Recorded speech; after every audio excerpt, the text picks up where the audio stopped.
اعلیٰ حضرت نے فرمایا ایک جگہ کہ محمد عون لکھ کر رکھ دینا، قرآن شریف میں سورہ والضحیٰ میں لڑکا ہی ہوگا، بیٹا ہی ہوگا۔ تو ہم نے وہ تعویذ لکھ دیا، ان کے ہاں بیٹا ہو گیا۔ اب یہ اعلیٰ حضرت کی برکت ہے، یہ مفتی اعظم ہند کی برکت ہے، اس میں اپنا کوئی کمال نہیں ہے، یہ اعلیٰ حضرت کا کمال ہے، اعلیٰ حضرت کی برکت ہے کہ اعلیٰ حضرت نے جو لکھا وہ ہم نے بھی لکھ کے دے دیا ان کو۔ تو اب میں آپ سے کہنا چاہتا ہوں، اشفاق بھائی کے ہاں اولاد نہیں تھی، بیٹا ہو گیا، یہ خوش ہو گئے، تو خوشی میں انہوں نے محفل میلاد کا انعقاد کیا اور اسی میں انہوں نے عقیقہ کے بھی اہتمام کر لیا۔ جی صحیح بات ہے، اسی میں عقیقے کا بھی اہتمام ہو گیا۔ ایک پنتھ دو کاج، علماء کو بھی جمع کر لیا اور فیضان غریب نواز کے طلباء بھی آ گئے، علاقے کے تمام مسلمان بھی جمع ہو گئے، عزیزوں کو، اقارب کو، رشتہ داروں کو، کنبے داروں کو، عزیزوں کو، دوستوں کو، احباب کو بھی جمع کر لیا۔ میں آپ سے کہنا چاہتا ہوں کہ اعلیٰ حضرت کے یہاں کا معاملہ یہ تھا کہ اعلیٰ حضرت نے اپنے ایک بیٹے کی شادی کی۔ ابھی خوشتر صاحب نے ان کا نام لیا، حجت الاسلام، تو ان کے ہاں کوئی بیٹا نہیں ہوا، کوئی لڑکا نہیں ہوا۔ چھوٹے بیٹے کی شادی کی تو ان کے یہاں بھی کوئی بیٹا نہیں ہوا، کوئی لڑکا نہیں ہوا۔ اعلیٰ حضرت کا بڑی فکر لاحق ہوئی کہ میرا خاندان آگے کیسے بڑھے گا، میرا خاندان، میرا سلسلہ نسب اب آگے کیسے چلے گا۔ اولاد اناس سے سلسلہ نسب نہیں چلتا ہے، سلسلہ نسب چلتا ہے اولاد ذکور سے۔ جی وہ میرے مصطفیٰ کا مقام تھا کہ رسول اللہ صلی اللہ علیہ وسلم کے یہاں ایک بیٹا پیدا ہوا، مگر وہ امام حسین کو میرے مصطفیٰ نے پسند فرمایا۔ اب رسول اللہ کے یہاں کوئی اولاد نرینہ نہیں تھی، وہ حضرت فاطمہ کا مقام تھا، منصب تھا کہ رسول اللہ کا جو سلسلہ نسب ہے وہ اولاد اناس سے چل رہا ہے، اور حضرت فاطمہ کے بعد یہ دستور ختم ہو گیا۔ حضرت فاطمہ کے بعد سلسلہ نسب اولاد اناس سے نہیں، اولاد ذکور سے چلے گا۔ آج تک آپ حضرت فاطمہ کے بعد دیکھ لیجئے، جتنا بھی سلسلہ نسب چل رہا ہے وہ اولاد ذکور سے چل رہا ہے۔ اب اعلیٰ حضرت کو بڑی فکر لاحق ہو گئی کہ میرے بیٹوں کے یہاں کوئی بیٹا اگر نہیں ہوگا تو میرا خاندان آگے کیسے بڑھے گا، خاندان تو یہیں ختم ہو جائے گا، سلسلہ نسب آگے کیسے بڑھے گا۔ تو اعلیٰ حضرت کسی ڈاکٹر کے پاس نہیں گئے، کسی حکیم کے پاس نہیں گئے، کسی معالج کے پاس نہیں گئے، کسی طبیب کے پاس نہیں گئے، کسی ڈاکٹر کے پاس نہیں گئے، کسی تانترک کے پاس نہیں گئے، کسی شعبدہ باز کے پاس نہیں گئے، گئے تو کہاں گئے؟ بارگاہ رسالت میں گئے، اور بارگاہ رسالت میں اعلیٰ حضرت نے ایک نعت لکھی، بڑی لمبی چوڑی نعت۔ اس نعت کا مقطع سنو، اس نعت کا مقطع کیا ہے؟ اس نعت رسول کا مقطع ہے کہ صبا وہ چلے کہ باغ پھلے، پھول وہ کھلے کہ دن ہو بھلے، لوا کے تلے ثنا میں کھلے، رضا کی زبان تمہارے لیے۔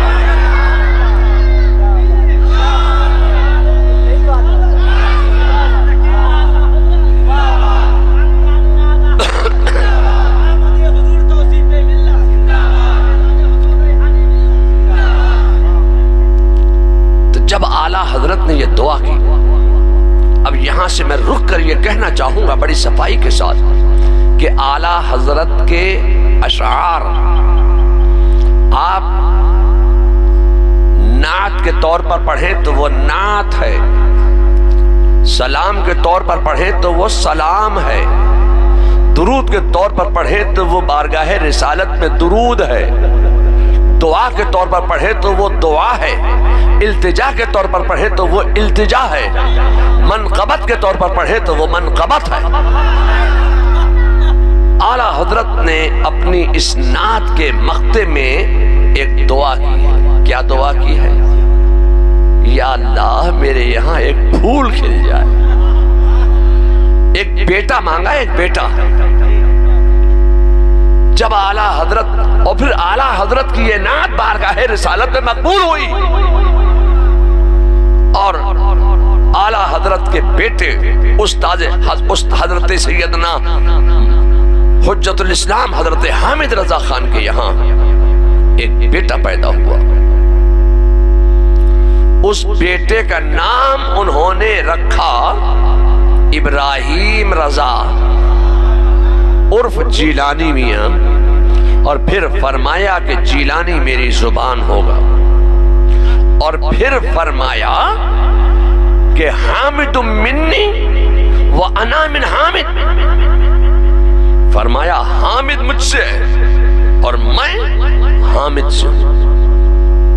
میں آپ سے کہنا چاہتا ہوں کہ یہ رسول اللہ کی ایک ایسی سنت تھی کہ اس سنت پر آج تک کسی نے عمل نہیں کیا تھا۔ اس سنت رسول پر بھی اگر کسی نے عمل کر کے دکھایا ہے تو بریلی کی تاجدار امام احمد رضا نے عمل کر کے دکھایا ہے۔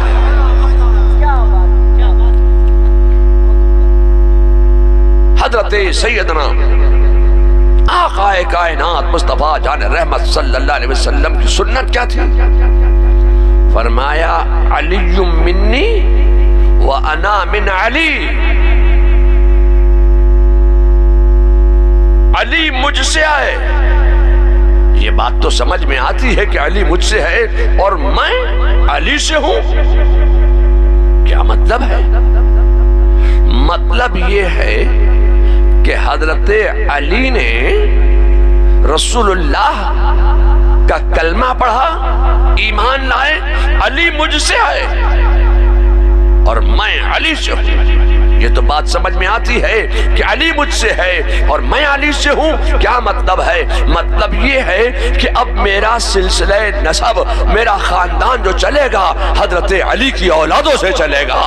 تو اب میں آپ سے کہنا چاہتا ہوں کہ اللہ کے رسول صلی اللہ علیہ وسلم کی نگاہ غیب دیکھ رہی تھی کہ علی کی اولادوں سے میرا خاندان آگے بڑھے گا، میرا سلسلہ نسب آگے بڑھے گا۔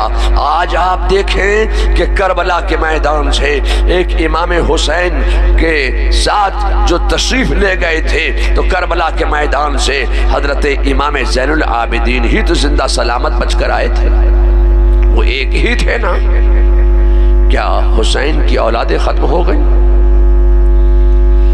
میں آپ سے کہنا چاہتا ہوں کہ امام حسین کا مقام یہ ہے کہ جب انہوں نے اپنا سب کچھ اللہ کی راہ میں قربان کر دیا، یہاں تک کہ اپنی آل و اولاد کو بھی قربان کر دیا، اب یزیدی سمجھ رہے تھے کہ خاندان نبی مٹ جائے گا، خاندان حسین ختم ہو جائے گا۔ میں آپ سے کہنا چاہتا ہوں کہ اللہ نے حسین کی آل میں ایسی برکت دی ہے، ایسی برکت دی ہے کہ آپ دنیا کے جس ملک میں چلے جاؤ، دنیا کے جس دیہات میں چلے جاؤ، جس کونے میں چلے جاؤ، حسنی حسینی سید آپ کو مل جائیں گے، آل نبی آپ کو مل جائیں گے، آل رسول آپ کو مل جائیں گے، آل محمد آپ کو مل جائیں گے۔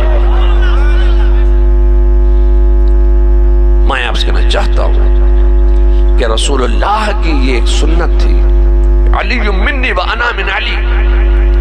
علی مجھ سے ہے اور میں علی سے ہوں۔ اعلیٰ حضرت نے سنت پر عمل کرتے ہوئے فرمایا حامد منی وانا من حامد، حامد مجھ سے ہے اور میں حامد سے ہوں۔ کیا مطلب ہے؟ سیدنا اعلیٰ حضرت فاضل بریلوی کی نگاہ ولایت دیکھ رہی ہے کہ اب میرے دوسرے بیٹے کے یہاں اولادیں ہوں گی مگر کوئی بیٹا نہیں ہوگا، کوئی لڑکا نہیں ہوگا، اور میرا جو خاندان آگے بڑھے گا، میرا جو سلسلہ نسب آگے بڑھے گا وہ حجت الاسلام حامد رضا کی اولادوں سے آگے بڑھے گا۔ تو انہوں نے پہلے ہی کہہ دیا کہ حامد مجھ سے ہے اور میں حامد سے ہوں۔ آج آپ دیکھیں کہ یہ اعلیٰ حضرت کا جو خاندان چل رہا ہے، سلسلہ نسب چل رہا ہے، یہ حجت الاسلام حضرت حامد رضا کی اولادوں سے چل رہا ہے۔ تو اعلیٰ حضرت کے اشعار اگر آپ دعا کے طور پر پڑھیں تو وہ دعا ہے۔ اب اشفاق صاحب کے یہاں کوئی بیٹا نہیں تو اب یہ بڑے پریشان، یا اللہ شفاق، اب اشفاق کو لو شفاق کو لو، تو ہم نے علی پڑھا دیا، گھٹایا تو نہیں ہے کچھ، ہم نے کچھ گھٹایا نہیں ہے اس میں، علی پڑھایا ہے۔ تو شفاق صاحب کے تو اعلیٰ حضرت نے ایک تعویذ لکھا ہے کہ اگر کسی کے یہاں اولاد نہ ہوتی ہو تو یہ تعویذ لکھ دینا۔ ہم نے وہ تعویذ لکھ دیا، مگر اعلیٰ حضرت کا مقام یہ ہے، منصب یہ ہے، علم و فضل و کمال یہ ہے کہ اعلیٰ حضرت فاضل بریلوی نے جو فرمایا ہے وہ حق فرمایا ہے، کوئی اپنے گھر سے نہیں فرمایا ہے، مصطفیٰ کے دیار سے فرمایا ہے، مصطفیٰ کی حدیث سے فرمایا ہے۔ فرمایا یہ تعویذ لکھ دینا، وہ ہم نے لکھ دیا۔ اور پھر اعلیٰ حضرت نے یہ بھی فرمایا کہ یہ لکھ کے دے دو۔ اب میں چھپاؤں کیوں بھائی؟ کیونکہ وہ اعلیٰ حضرت نے جو لکھا ہے وہ صرف اپنے خاندان والوں کے لیے نہیں لکھا ہے، وہ سب کے لیے لکھا ہے۔ اعلیٰ حضرت نے فرمایا ایک جگہ کہ محمد عون لکھ کر رکھ دینا، قرآن شریف میں سورہ والضحیٰ میں لڑکا ہی ہوگا، بیٹا ہی ہوگا۔ تو ہم نے وہ تعویذ لکھ دیا، ان کے ہاں بیٹا ہو گیا۔ اب یہ اعلیٰ حضرت کی برکت ہے، یہ مفتی اعظم ہند کی برکت ہے، اس میں اپنا کوئی کمال نہیں ہے، یہ اعلیٰ حضرت کا کمال ہے، اعلیٰ حضرت کی برکت ہے کہ اعلیٰ حضرت نے جو لکھا وہ ہم نے بھی لکھ کے دے دیا ان کو۔ تو اب میں آپ سے کہنا چاہتا ہوں کہ ہم اہل سنت و جماعت کا طریقہ یہ ہے کہ کوئی خوشی کا موقع ہو تو ہم سب سے پہلا کام کیا کرتے ہیں؟ ذکر خدا کرتے ہیں، ذکر مصطفیٰ کرتے ہیں، ذکر اولیاء کرتے ہیں۔ سب سے پہلا کام ہمارا یہ ہوتا ہے۔ 30 دن تک رمضان کے روزے رکھے، امتحان میں 30 دن بیٹھے، اب 30 دن تک امتحان میں بیٹھنے کے بعد نتیجے کے طور پر جو دن آیا وہ عید کا دن آیا، تو ظاہر ہے کہ یہ خوشی کا دن ہے۔ یہ امتحان میں بیٹھنے کے بعد نتیجے کے طور پر یہ عید کا دن ہمیں ملا ہے، خوشی کا دن ہے۔ تو اس عید کی خوشی میں اتنا محو نہیں ہو گئے، اتنا ڈوب نہیں گئے کہ صاحب خدا کو بھول جائیں، رسول کو بھول جائیں، نبی کو بھول جائیں، بزرگوں کو بھول جائیں، ولیوں کو بھول جائیں، صحابہ کو بھول جائیں، نہیں۔ تو اب ہم کام کیا کرتے ہیں؟ عید کی خوشی کے موقع پر سب سے پہلا جو کام ہم کرتے ہیں وہ کام یہ کرتے ہیں کہ 2 گانا نماز واجب 2 رکعت پڑھ کر ہم ذکر خدا کرتے ہیں، اور اس کے بعد خطبہ عید الفطر پڑھتے ہیں، خطبہ عید الفطر پیش کر کے ذکر خدا بھی کرتے ہیں، ذکر مصطفیٰ بھی کرتے ہیں، ذکر اولیاء بھی کرتے ہیں، ذکر صحابہ بھی کرتے ہیں۔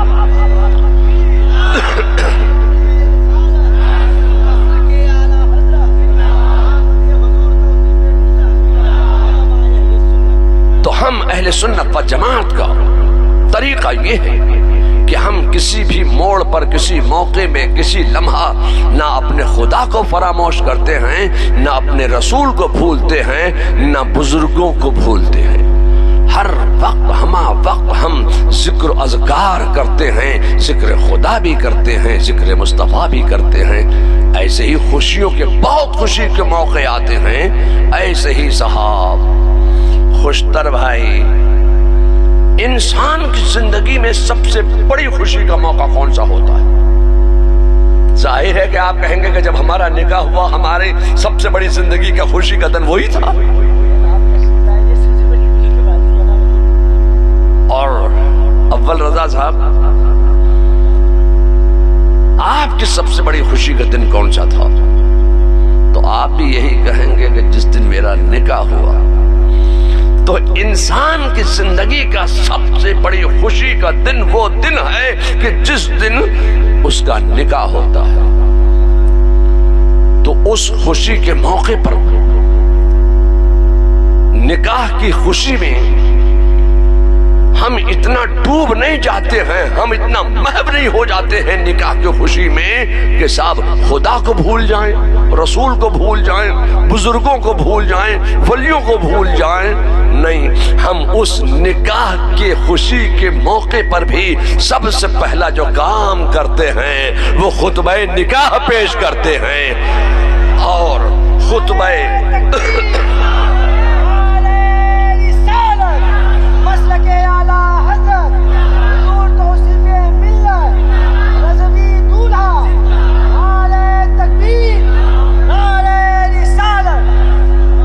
خطبہ نکاح پیش کرتے ہیں. خطبہ نکاح پہلے بھی ہوتے تھے. تب وہ خطبہ نکاح میں جانتے ہو کیا کہا جاتا تھا؟ جو لڑکا ہے اس کی بہادری کا ذکر کیا جاتا تھا. یہ اتنا بڑا بہادر ہے، اس نے 2 مرڈر کر چکا ہے اور آج تک پکڑا نہیں گیا ہے. پہلے بہادری کے ذکر ہوتے تھے کہ 100 سال پہلے فلاں نے فلاں کو مار دیا تھا، اس کا بدلہ کوئی نہیں لے سکا. جو آج دولہا بن کر بیٹھا ہے اس نے اس کا بدلہ لے لیا. تو بہادری کے لیے خطبے پڑھے جاتے تھے. لڑکے کی شان میں خطبہ پڑھا جاتا تھا، اس کی بہادری کے خطبے پیش کیے جاتے تھے. مگر جب حضرت مولائے کائنات علی مرتضیٰ شیر خدا کی جب شادی ہوئی تو وہ شادی بھی ایسی شادی تھی کہ آج تک آپ نے کبھی نہیں سنا ہوگا کہ صاحب ایک دولہا بیٹھا تھا اور وہ دولہا خود اپنے نکاح کا خطبہ پڑھنے کے لیے کھڑا ہو گیا. کبھی آپ نے سنا؟ آج تک آپ نے کبھی نہیں سنا ہوگا کہ صاحب وہ دولہا جو سیرا باندھے بیٹھا تھا وہ اپنے نکاح کا خطبہ خود پڑھ رہا تھا. اے لوگوں، میں آپ سے کہنا چاہتا ہوں کہ یہ حضرت مولائے کائنات کے علم و فضل کا کمال ہے کہ میرے مصطفیٰ جان رحمت صلی اللہ علیہ وسلم نے نکاح کے وقت حضرت علی سے فرمایا، اے علی خطبہ نکاح تم پڑھو.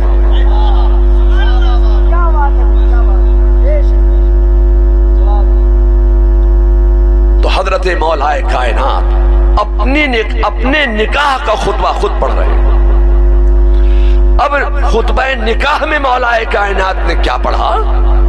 خطبہ نکاح میں مولائے کائنات نے حمد باری بیان کیا، تعریف مصطفیٰ بیان کی، صحابہ کا ذکر کیا، تابعین اور تمام جو اس وقت کے اجلہ صحابہ تھے ان کا ذکر کیا خطبے میں. اور اس کے بعد خطبہ پڑھا گیا، پھر میرے مصطفیٰ نے نکاح پڑھایا. اب میں آپ سے کہنا چاہتا ہوں یہ خطبے میں ہم جو پڑھتے ہیں الحمدللہ الحمدللہ نحمدہ ونصلی علی رسولہ الکریم، یہ پورا خطبہ جو ہم پڑھتے ہیں اور اس میں ہم تعریف خدا، حمد و ثنا، تعریف مصطفیٰ، ذکر صحابہ، ذکر اولیاء جو ہم کرتے ہیں یہ حضرت مولائے کائنات نے شروع فرمایا. انہوں نے خطبہ نکاح پڑھا. اب میں آپ سے کہنا چاہتا ہوں کہ انسان کی زندگی میں دوسری خوشی کا موقع کون سا ہوتا ہے؟ انسان کی زندگی میں جو دوسری سب سے بڑی خوشی ہوتی ہے وہ دوسری سب سے بڑی خوشی کا موقع یہ ہے کہ اس کے یہاں اولاد ہوئی ہے، بیٹا ہوا ہے، اولاد ہوئی ہے۔ جس دن وہ صاحب اولاد بنتا ہے وہ خوشی سے پھول نہیں سماتا ہے کہ آج ہم باپ بن گئے، آج ہم والد بن گئے، آج ہم ابا بن گئے، آج ہمارا جانشین پیدا ہو گیا، آج ہمارا جانشین پیدا ہوا ہے۔ تو صاحب خوشی سے پھول نہیں سماتا ہے باپ۔ تو انسان کی زندگی کا سب سے بڑی خوشی کا دن وہ ہوتا ہے کہ صاحب جس دن وہ صاحب اولاد ہوتا ہے۔ مگر جب کسی کے یہاں لڑکی پیدا ہو جاتی ہے تو آج لوگوں کا منہ لٹک جاتا ہے، جی کیا ہوا، لڑکی ہوئی ہے، یعنی آپ جذبے سے بتا بھی نہیں پا رہے ہیں کہ آپ کے یہاں بیٹی پیدا ہوئی ہے، منہ لٹک جاتا ہے۔ میں آپ سے کہنا چاہتا ہوں کہ پہلوٹھی کے بیٹی ہونا، پہلی بیٹی ہونا، یہ میرے مصطفیٰ کی سنت ہے، سنت ہے، سنت ہے کہ میرے مصطفیٰ کے یہاں جو سب سے پہلی اولاد پیدا ہوئی ہے وہ بیٹی پیدا ہوئی ہے، اور اس بیٹی کا نام ہے حضرت سیدہ طیبہ طاہرہ زاہدہ عابدہ حضرت فاطمہ الزہرا رضی اللہ تعالی عنہا۔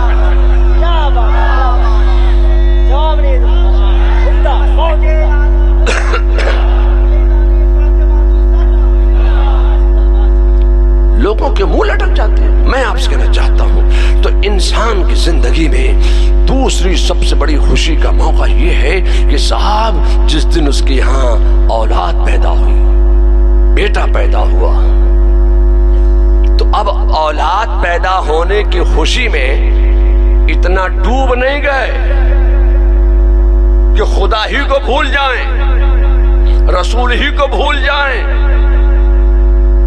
ہم اس خوشی کے موقع پر بھی ذکر خدا بھی کرتے ہیں، ذکر مصطفیٰ بھی کرتے ہیں۔ میں آپ سے کہنا چاہتا ہوں کہ بچے کی ولادت کے بعد سب سے پہلا جو ہم کام کرتے ہیں جانتے ہو وہ کام ہم کیا کرتے ہیں؟ سب سے پہلا کام ہم یہ کرتے ہیں کہ بچے کے کان میں اذان کہتے ہیں اور دوسرے کان میں اقامت کہتے ہیں۔ تو اس کا مقصد کیا ہے؟ اس کا مقصد یہ ہے کہ بچے کے دنیا میں آنے کے بعد سب سے پہلے اگر کوئی آواز اس کے کان میں جائے وہ اللہ اور اس کے رسول کے نام کی آواز جائے۔ تو بچے کے کان میں اذان کہی جاتی ہے۔ تو بچے کے کان میں اذان کا کہنا اور اقامت کا کہنا، بچے کے کان میں اذان و اقامت کا کہنا، یہ میرے مصطفیٰ کی سنت ہے، سنت ہے، سنت ہے۔ میں آپ سے کہنا چاہتا ہوں کہ بچہ تھوڑا سا آگے بڑھا تو جو بال ساتھ لے کر آیا ہے وہ بال اس کے اتروائے جاتے ہیں۔ اس کو آپ کے یہاں کیا کہا جاتا ہے؟ مونڈن، مونڈن، ہمارے یہاں مونڈن کہتے ہیں۔ سر کے بال اتروائے جاتے ہیں اور کوئی قیمتی چیز کے برابر اس کو تولا جاتا ہے اور غریبوں کو وہ دیا جاتا ہے، وہ ایک صدقہ ہے۔ اب میں آپ سے کہنا چاہتا ہوں کہ بالغ ہونے سے پہلے جو مراسم ادا کیے جاتے ہیں وہ سب سنت ہیں۔ اور آگے بڑھا بچے کا عقیقہ کرتے ہیں۔ تو یہ عقیقہ کرنا کیا ہے؟ یہ عقیقہ کرنا بھی میرے مصطفیٰ کی سنت ہے، سنت ہے، سنت ہے۔ یہ ایک خوشی کی محفل ہے، یہ خوشی کا دن ہے۔ اس خوشی میں، اس خوشی کے موقع پر بھی ہم کیا کرتے ہیں؟ اس عقیقے کی خوشی میں ہم خدا کو بھول نہیں جاتے ہیں، فراموش نہیں کر جاتے ہیں، اپنے رسول کو نہیں بھول جاتے ہیں، اپنے بزرگوں کو، ولیوں کو نہیں بھول جاتے ہیں۔ اس عقیقے کی خوشی میں بھی ہم سب سے پہلا جو کام کرتے ہیں وہ کام یہ کرتے ہیں کہ ذکر خدا بھی کرتے ہیں، ذکر مصطفیٰ بھی کرتے ہیں، ذکر اولیاء بھی کرتے ہیں۔ میلاد النبی کا انعقاد کرتے ہیں، میلاد مصطفیٰ کا انعقاد کرتے ہیں، اپنے عزیزوں کو بلاتے ہیں، اپنے رشتہ داروں کو بلاتے ہیں، اپنے قریبیوں کو بلاتے ہیں، اپنے دوستوں کو، احباب کو، اپنے رفقا کو جمع کرتے ہیں، طلباء کو، علماء کو، سب کو جمع کرتے ہیں اس خوشی کے موقع پر، اور اس خوشی میں سب کو شریک کرتے ہیں اور سب کو کھانے کھلاتے ہیں۔ میں آپ سے کہنا چاہتا ہوں اس کے بعد جب عقیقہ ہم کرتے ہیں تو جانور ذبح کرتے ہیں، لڑکا ہے تو 2 بکرے ذبح کرتے ہیں۔ جی تو صاحب کیا کرتے ہیں؟ جب ذبح کرتے ہیں تو ذبح کرتے وقت آپ کے ہاں کیا کہتے ہیں؟ جی بسم اللہ اللہ اکبر، جی یہی کہتے ہیں نا۔ مگر میں آپ سے کہنا چاہتا ہوں، آپ بھی کہیں گے یا اللہ یہ مولوی کہاں سے آ گیا کہ یہ ایسی بات کر رہا ہے جو ہم نے کبھی نہیں سنی۔ آپ کیا پڑھتے ہیں؟ بسم اللہ اللہ اکبر، یہی کرتے ہیں۔ مگر میں آپ سے کہنا چاہتا ہوں کہ بچے کی ولادت کے بعد جب عقیقہ کیا جاتا ہے، جب اس کے نام سے جانور ذبح کیا جاتا ہے، تو جانور کو ذبح کرتے وقت نیت یہ ہوتی ہے کہ اس بچے کی جان کے بدلے اس کی جان، بال کے بدلے اس کے بال، دل کے بدلے اس کا دل، ہڈی کے بدلے اس کی ہڈی، دل کے بدلے زبان کے بدلے اس کی زبان، پوست کے بدلے اس کی پوست، اس بچے کی جان کے بدلے اس جانور کی جان کی قربانی تیری بارگاہ میں پیش کر رہے ہیں، اور بچے کے لیے لمبی عمر کی دعا کرتے ہیں، بچے کی سلامتی کے لیے، صحت کے لیے، شفا کے لیے، چین کے لیے، سکون کے لیے ہم اس کے لیے دعا کرتے ہیں، اور یہ نیت رکھتے ہیں کہ بچے کی جان کی بدلے اس جانور کی جان کو اللہ کی راہ میں قربان کیا۔ اب کہتے ہیں بسم اللہ اللہ اکبر، بسم اللہ اللہ اکبر، بسم اللہ اللہ اکبر۔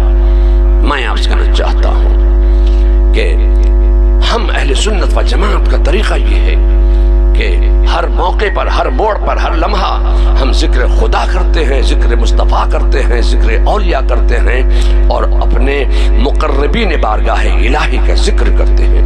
تو اللہ تبارک تعالیٰ اس محفل پاک کو اپنی بارگاہ میں درجہ قبولیت عطا فرمائے، اور اس محفل پاک کو چلانے والے کا نام ہے اول رضا۔ نقیب جلسہ ہے، ناظم اجلاس ہے، ناظم جلسہ ہے۔ اب یہ جانتے ہیں جلسہ کیسے چلے گا، ہے نا؟ جیسے ڈرائیور جانتا ہے کہ کہاں ہارن دینا ہے،